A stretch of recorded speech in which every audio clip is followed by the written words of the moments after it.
If you're thinking about buying a home, stop scrolling for just a second and pay attention. This is 6 critical things that you 100% must know before you even start the house hunting process. If you're currently in the house hunting process, stop what you're doing until you go over this with your loan officer. Okay, number 1, you need to know what your comfortable monthly payment is. Before we even talk about how much you qualify for, we need to know what fits your budget. What's monthly payment that feels comfortable for you? That's a number that we're going to use to guide your search. It's not necessarily the lender's max, but it's what works for you and your lifestyle, because the reality is I can probably qualify you for a lot more than you're going to want to spend per month.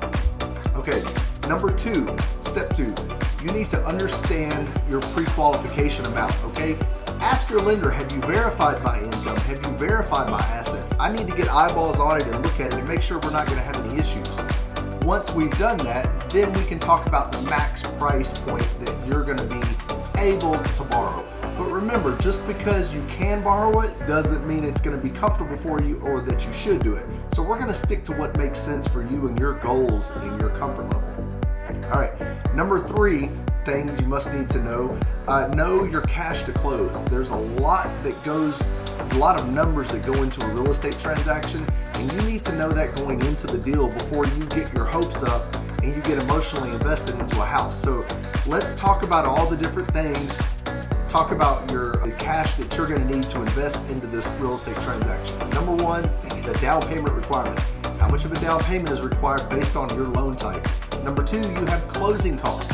We're going to give you an exact figure, but you need to know that exact figure down to the penny how much your closing costs are going to be, so that you know who's going to be paying them. Are you going to be paying your closing costs, or are you going to be needing to ask the sellers to pay for your closing costs? Or can a mortgage company pay a little bit for you, or do you need your real estate agent to pay a little bit for you? Next, we need to know exactly where the money's going to come from. It's got to be sourced and seasoned in a bank account. I'm going to need to see that money in the bank account before we even start the transaction.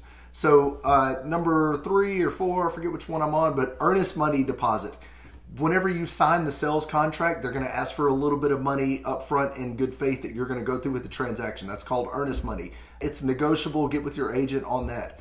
Speaking of real estate agents, you need to know if you're paying your real estate agent's compensation. How is your realtor getting paid? Are you paying them, or is your seller paying them?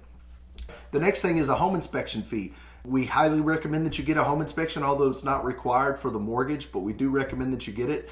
And that's going to tell you the condition of the house, not necessarily the value of the house. What's going to tell you the value of the house is the appraisal, and we're going to order that. As soon as you sign the loan documents, you're going to get a link for us to pay for the appraisal up front. It's about $650. That's about everything you need to understand about the fees and closing costs going into the deal. Just make sure you know those numbers and that you're okay with it going into it. If your lender hasn't discussed that with you, you need to get with me or someone that can guide you straight. Guide you right. All right, you know what I'm trying to say. All right, step number 4, know your loan type. Okay, are you doing an FHA loan, a VA loan, a conventional loan, a non-QM loan? Each loan has its own requirements that's going to impact your down payment. Your escrow account, we need to talk through if you're going to escrow. Are we going to hold taxes and insurance for you, or are you going to waive that and pay your own taxes and insurance? The next thing you need to do is we need to make sure that you get a homeowner insurance quote. Insurance is changing. The whole entire industry is changing. Insurance agents are having to charge a lot more. Our insurance companies are having to charge a lot more now. Make sure you get a homeowner insurance quote.